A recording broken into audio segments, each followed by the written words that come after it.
சரி, அறிகுறிகள் பொறுத்த வரைக்கும் நம்ம எப்படி வந்து மற்ற ஃப்ளூ காய்ச்சல் என்ன வருமோ அதே அறிகுறிகள் தான். ஸோ ஸ்டார்ட்டிங்கில் வந்து நம்மளுக்கு பயங்கரமான ஒரு ஜுரம், உடம்பு வலி, தலைவலி, தொண்டை கரகரப்பு, மூக்கில் தண்ணி தும்பல், இரும்பல் இதே காம்ப்ளெக்ஸ் தான் இருக்கும். பட் ஆனால் வந்து ஒரு சில பேருக்கு சிவியர் ஆகிறதுக்கு வாய்ப்பு எஸ். இருக்குது. எஸ்பெஷலி இந்த எதிர்ப்பு சக்தி குறைவான பாப்புலேஷன், வயசானவங்க. அதனால தான் இந்த 60 வயசு மேலே இருக்கிறவங்களாம் தடுப்பூசி போடுங்கன்னு நம்ம அட்வைஸ் பண்ணுறோம். எஸ். ஸோ இந்த 60 வயசுக்கு மேலே இருக்கிறவங்க என்ன ஆகும்னா, வெறும் இந்த இருமல், சளி, காய்ச்சல்னு இல்லாமல் அந்த வைரஸ் நுரையீரலை போய் தாக்கிடுது. நுரையீரலை போய் தாக்கும்போது நிமோனியான்ற ஒரு விஷயம் ஏற்படுது. நிமோனியா ஏற்படும் போது 2 சைடுமே நீர் சேர ஆரம்பிச்சிருது. அது பேர் தான் ஏஆர்டிஎஸ்ன்னு சொல்லுவாங்க. அக்யூட் ரெஸ்பிரேட்டரி டிஸ்ட்ரெஸ் சிண்ட்ரோம்னு. அப்போ பேஷண்ட்டோட ஆக்சிஜன்ஸ் லெவல்லாம் குறைய ஆரம்பிக்கும். அப்போ அவங்க வென்டிலேட்டர் இது அதுன்னு சொல்லிட்டு உயிருக்கே வந்து அபாயமாக போகிறதுக்கு வந்து வாய்ப்பு இருக்குது. நிமோனியானால வந்து பார்த்தீங்கன்னா வந்துட்டு உலகத்தில் வந்து ஒரு 100 பேர் இறக்குறாங்கன்னா அதில் 23லேருந்து 25 பேர் வந்து இந்தியாவை சேர்ந்தவங்க தான் இருக்காங்க. அப்படின்னு இருக்கும்போது அப்போ நிமோனியா டெத்ஸ் வந்து இந்தியாவில் ரொம்ப அதிகம்.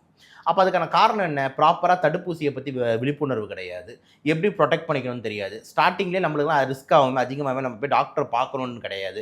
டாக்டர் கிட்ட போனால் ஒரு ரூ. 500 ஆயிடுமேனு யோசிச்சுக்கிட்டு அவங்க உயிரையே போகிறது அளவுக்கு ரெடி ஆகிடுவாங்க. இல்லைனா ஒரு ஃபீஸுக்கு ஒரு ரூ. 500 இல்லை மருந்துக்கு ஒரு ரூ. 1000 யோசிச்சுக்கிட்டு மெடிக்கல் ஷாப்பில் போய் 2 நாளைக்கு மாத்திரை வாங்கி சாப்பிடுவாங்க. அப்புறம் திடீர்னு சீரியஸ் ஆகும்போது ஹாஸ்பிட்டல் போய் அட்மிட் ஆகி ஐசியூக்கெலாம் போகும்போது பார்த்தீங்கன்னா ஒரு 4 லட்சம் 5 லட்சம் பில் ஆகிடுது.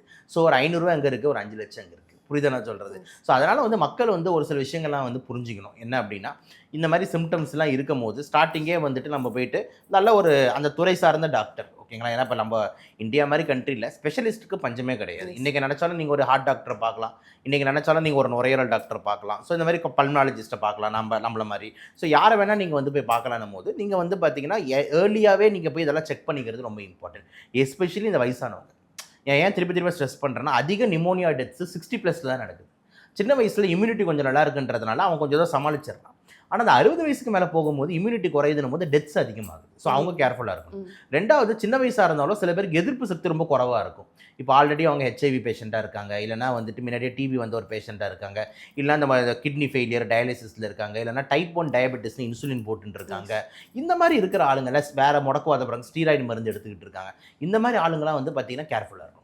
அப்போ இந்த சப் குரூப் ஆஃப் பாப்புலேஷனில் வருஷம் தடுப்பூசி போட்டுக்கிறது நல்ல ஆப்ஷன். ப்ளஸ் ஏர்லியாகவே டாக்டர் போய் பார்க்குறதுன்றது இன்னொரு இம்பார்ட்டன்ட் டேக் ஹோம் மெசேஜ்.